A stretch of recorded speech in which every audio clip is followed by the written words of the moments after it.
Don't look so jealous, Dad said, laughing as he handed my sister the passport. You'll stay here. Someone has to take care of us when we're old. They were all smiles that morning, Dad's arm proudly around her shoulders, Mom waving the boarding pass like a trophy. The terminal buzzed with perfume, laughter, and the sound of goodbye. I stood behind the camera, holding her spare jacket, my reflection caught in the glass, the daughter who stayed behind. She was flying to London with $100,000 in her account, a new MacBook, and the kind of love that never reached me. When I reached for her suitcase, Dad stopped me again, his tone almost kind. Let her carry her own dreams, he said. You carry responsibility. It wasn't an order, it was a lifetime sentence. 3 years later, the same family sat in their living room. The TV flickered. My face filled the screen. Behind me glowed the golden logo of my company, a small suitcase, the same one I was never allowed to take. If you've ever been the one left behind, hit like and subscribe. I love knowing where people are listening, from which city, which country, which corner of the world. Now, get comfortable. Let me take you back to where this all began. From the outside, our family looked perfect. A neat white house, trimmed hedges, framed photos of holidays that always seemed happier than they really were. But inside, everything revolved around my sister, the dreamer, the future. Mom called her our family's pride. Dad called her their investment. And me? I was the one who kept things running. When we were kids, she'd break things and I'd fix them. If she forgot her homework, I'd take the blame. When she cried, I comforted her. When I cried, I was told, "Be strong, your sister needs an example." That phrase, "be strong," followed me like a collar I couldn't remove. By 16, I already knew my role. She got piano lessons, I got grocery lists. She got her first phone at 12. I got mine after graduation, prepaid and half broken. And every time I asked, Dad would smile like he was doing me a favor by saying no. "You're the sensible one, kid. You'll understand someday." I did understand, just not the way he thought. When my sister got accepted into a London program, the whole house turned into a parade ground. Guests came over, champagne bottles popped, and the number $100,000 floated around like a family badge of honor. When I asked quietly if they'd thought about my future, Mom didn't even look up. "You'll stay home for a while," she said. "We're getting older, and someone has to help out." Then Dad added the final seal. Not everyone's meant to go chase dreams. Some people are meant to build the ground others stand on. That night, I sat by my window and watched planes blink through the dark sky. Each one looked like an escape route I wasn't allowed to take. Under my bed was a small, gray suitcase I'd bought at a thrift shop for $50, my secret plan for a life I might never have. I ran my fingers over its handle, whispering, "One day." But that day never came, at least not the way I expected. Because staying home didn't mean standing still. Working nights at a local care home, I started to see something different, how loneliness grows in the quiet corners of old age, how forgotten people wait for visitors who never come. It wasn't just work, it was a mirror. Every time an old man asked, "Why doesn't my daughter call?" something inside me cracked. That's when I realized maybe being left behind wasn't a curse. Maybe it was a front row seat to everything people forget when they finally leave. The care home wasn't glamorous, cracked linoleum floors, flickering lights, and the faint smell of disinfectant that clung to every shift. Most nurses came and went, but I stayed. Maybe because I understood what it felt like to be invisible. Every night, after cleaning rooms and logging medication charts, I'd sit by the window beside Mrs. Adkins, 82, sharp tongue, fading memory. She once looked at me and said, "You remind me of my daughter, always too busy taking care of everyone else to notice she's breaking." I didn't know whether to laugh or cry. Something about those words lingered. I began noticing the patterns. Dozens of residents, all with families who lived overseas, children who sent money but never came home. The staff called it modern love. I called it abandonment dressed as success. One night, I wheeled Mr. Hawthorne back to his room after he'd been waiting by the phone for hours. "She's in Australia," he whispered. "Says she'll visit next year." Then he smiled, a tired, trembling smile. "You remind me of her." That's when it hit me. Maybe I couldn't stop people from leaving, but I could make sure those left behind didn't vanish in the silence. So I started writing. Notes, sketches, flowcharts, anything that could connect families across distance. I imagined an app that could track health data, send daily reminders, schedule video calls, even detect loneliness by analyzing voice patterns. It was wild. It was naive. It was mine. I worked late, slept little, learned how to code through free online courses after each shift. While my sister posted photos from rooftop bars in London, I debugged software under a flickering kitchen bulb. Mom would pass by, frowning at the sight of my laptop. "Still wasting time on that thing?" she'd say. "If you want to help people, become a nurse. That's real work." I just smiled and closed the screen. Some things weren't worth explaining anymore. By the end of that year, I had a prototype. Nothing fancy, just a skeleton of what the platform could be. I named it Stay Close. The logo? That same gray suitcase. Because to me, that suitcase wasn't luggage. It was the weight we carry when we're told to stay behind. And I was done letting it hold me down.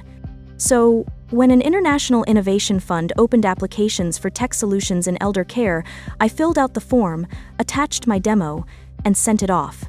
The next day, my phone buzzed a message from my sister. "Can you review my application for that same program? You're good with these things." I smiled at the irony. She had no idea we were submitting to the same place. I didn't tell her. I just wished her luck. The email arrived on a gray Thursday morning, halfway through my shift. I was helping Mrs. Adkins arrange her photo wall when my phone buzzed in my pocket. The subject line glowed. "Congratulations, your project has been selected for global funding." For a few seconds, I couldn't move. The world went silent except for the soft hum of the hallway lights. They'd picked me. The same organization my sister had applied to. The same one my parents bragged about when they said, "Your sister's got ambition. You just have stability." I didn't scream. I didn't cry. I just smiled quietly, the kind of smile that holds years of disbelief. That evening, I walked home under the drizzle, the kind of rain that makes streetlights blur into halos. I opened my laptop and read the letter again, every word sinking like sunlight into frozen ground. They'd chosen Stay Close for a pilot program, full funding, mentorship, travel, even a feature on their global broadcast next year. I sat there in silence until a single thought hit me. They'll see it, all of them. Over the next 6 months, life turned inside out. Between my night shifts and early mornings, I flew to conferences, met with developers, and built what I used to only imagine. I found a small team who believed in the mission not out of pity, but conviction. The platform evolved: data tracking, emotional recognition, AI companions for seniors living alone. For the first time, I wasn't just the one who stayed. I was the one creating something that mattered. Mom called once, curious about the rumors. "Are you still working at that nursing place?" she asked. "Not exactly," I said, careful to keep my voice neutral. "I'm building something new." She laughed, half proud, half patronizing. "Oh, that's nice, honey. Maybe your sister can help you with marketing. She's back home for a while. Things didn't work out in London." Something in me went still. The world had turned full circle. For years, they'd told me my place was here. Now, they were both back here, and I was already halfway gone. That night, I placed my old gray suitcase on the table, brushed the dust off, and traced its corners with my finger. I thought about that day at the airport, how Dad's voice had sealed my future with one cruel sentence. And I whispered to the empty room, "Someone did stay behind, Dad, and she built something bigger than you ever imagined." The launch day didn't feel like victory. It felt like quiet clarity. No crowds, no champagne, just my small team in a rented office above a bakery, screens glowing against the dawn. We hit Go Live. And suddenly, the platform was out there. Within weeks, the numbers began to climb. Families signed up from 10 different countries. Hospitals reached out for partnerships. And messages started pouring in, sons and daughters, thanking us for letting them be there for their parents again. It was strange, watching it grow while my own parents had no idea. They still thought I was working at the care home, doing good deeds. I didn't correct them. Letting them underestimate me had become its own kind of power. Then, one evening, I opened my inbox to find an invitation. You've been selected to represent our innovation initiative on international broadcast, a feature on global caregiving technology.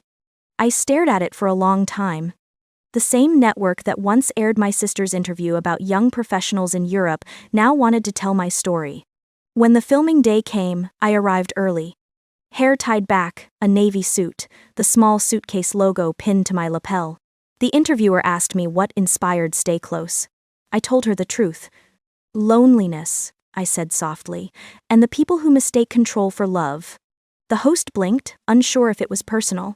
I smiled, because it was. The broadcast aired 2 weeks later. I didn't plan to tell my family, but news travels fast in small towns, faster than pride can hide.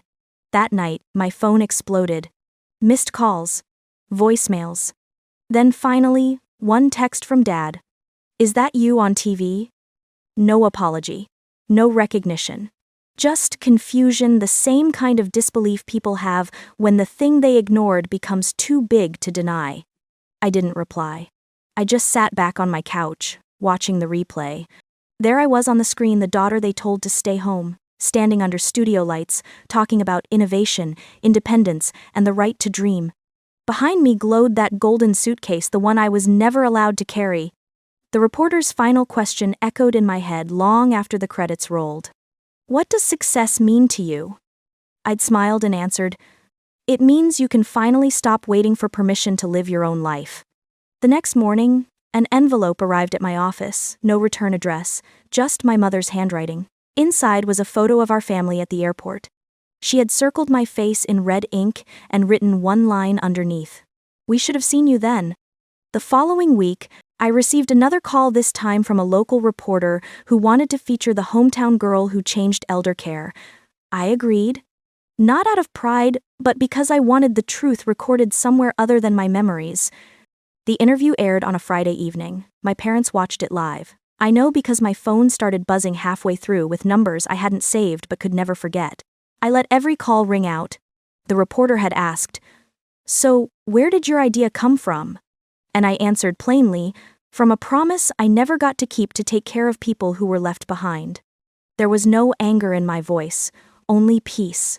The world didn't need to know the rest, the airport, the suitcase, or that cruel line my father once said, but they would recognize it when they saw my logo. The broadcast ended with a slow pan over our headquarters, sunlight filtering through glass walls, nurses greeting elderly clients through our virtual system, laughter echoing in the background. The suitcase glowed in gold on the wall behind me. That same night, my sister texted me for the first time in years. "Can we talk?" She came to the office the next morning. I barely recognized her tired eyes, careful tone, a shadow of the girl who once flew away with all their dreams. "You really did it," she said, voice trembling. "They said you'd just be here forever." "I am," I replied quietly. "Just not in the way they meant." She nodded, looking at the logo. "That's the suitcase, isn't it?" "Yes," I said, "the one I wasn't allowed to take." Tears slipped down her face before she spoke again. "I didn't know how bad it was. Dad always said you were fine." I said, "eventually." When she left, she hugged me for the first time in a decade. Later that evening, another message came, this time from Dad. Just 4 words. "We saw your story." I stared at the screen, wondering if he expected me to answer. But I didn't. Not yet. Silence had been their language for years. Now, it was mine. The next morning, a bouquet arrived at my door, lilies and white roses. The card read, "Proud of you, Mom and Dad." I placed it beside the suitcase on my desk and whispered to no one, "You should be." For the first time, I didn't feel small. Their approval no longer defined me. Because justice hadn't come from confrontation, it came from creation. It took me a week to answer my father's text. Not out of hesitation, but because I wanted to respond when the words no longer carried anger. When I finally called, his voice cracked through the speaker, softer than I remembered. "You've done really well for yourself." I could hear the strain behind his pride, the disbelief that his stay-behind daughter had built something too big for them to ignore. "I did," I said simply. There was a pause long enough for every year of silence to echo between us. Then he asked the question I'd waited a lifetime to hear. Would you come home for dinner? I did. Not to reconcile, not to prove anything, just to see. The house looked smaller than I remembered. Faded walls, dusty frames, the same photos that once made me feel invisible now looked like artifacts of a story that no longer owned me. Mom stood in the doorway, holding a dish towel, her eyes glossy. You look different, she said. I am, I replied. Dinner was quiet at first, silverware clinking, memories hiding in corners. My sister joined us, still awkward but trying. Dad cleared his throat halfway through and said, "We saw the TV feature again," your mother cried. Mom looked down, whispering, "We didn't realize what we were asking of you back then." I studied their faces, the same ones that once told me to sacrifice, to settle, to stay. And for the first time, I felt no resentment, only distance. The kind of distance that comes from healing, not hate. "I'm glad you saw it," I said. "That was all I ever wanted for you to see." Mom reached across the table, touching my hand, her voice breaking. "We're sorry. I didn't say I forgive you." Instead, I smiled, because some apologies don't need replies, they just need to land. Before leaving, I walked to my old room. The walls were bare, but in the corner, my gray suitcase still sat under a thin film of dust. I opened it slowly. Inside was the same note I'd scribbled years ago, one day. I laughed quietly and closed the lid. "That day came," I whispered. As I stepped outside, the night air felt lighter. The porch light flickered, casting gold across the driveway. Dad stood by the door, hands in his pockets. "You built something beautiful," he said. "I built what you taught me," I replied. "To take care of people. I just changed who I started with." He nodded, not offended, just quiet, finally understanding. When I drove away, their figures faded in the rearview mirror, smaller with every turn. For once, the act of leaving didn't ache, it felt right. Justice didn't come in flames. It came in peace. The morning after that dinner, I returned to the city before dawn. The sky hung pale and quiet, the kind of blue that only exists between night and light. My office stood at the edge of the river, glass walls catching the first trace of sun. Inside, the world felt still. Desks slept under soft shadows, the faint hum of computers replacing the noise of the past. I poured a cup of tea and stepped onto the balcony, the cold air brushing against my face. Below, the river flowed slow and steady like time that no longer hurt. Across the water, the city stirred awake. Somewhere out there, people were logging in to stay close, calling their parents, checking messages, closing the gaps that distance had once built. I smiled. The work was doing what I had always wanted to do: make sure no one ever felt left behind again. Behind me, sunlight reached the golden suitcase logo on the wall, igniting it like a quiet promise. I ran my fingers along the metal frame, remembering how small it once felt in my hands. The symbol of everything I wasn't allowed to have had become the heart of everything I'd built. People often ask what success feels like. It's not applause. It's not money. It's standing in the same place where you were once told to stay and realizing you've already gone farther than they could ever imagine. As the city brightened, I whispered into the wind, not for anyone to hear, but because the words finally belonged to me. Sometimes staying behind is how you get ahead. The screen fades to soft piano, the sound of quiet redemption. The suitcase logo glows one last time, warm and steady, before the frame cuts to black. If this story struck a chord with you, hit like and subscribe. It helps more than you know. And I always find it fascinating to read which cities and countries you're listening from, so don't hesitate to drop a comment. Now, take a deep breath, let the quiet in, and remember, sometimes the best revenge isn't taking back what you lost, it's building something no one can take from you.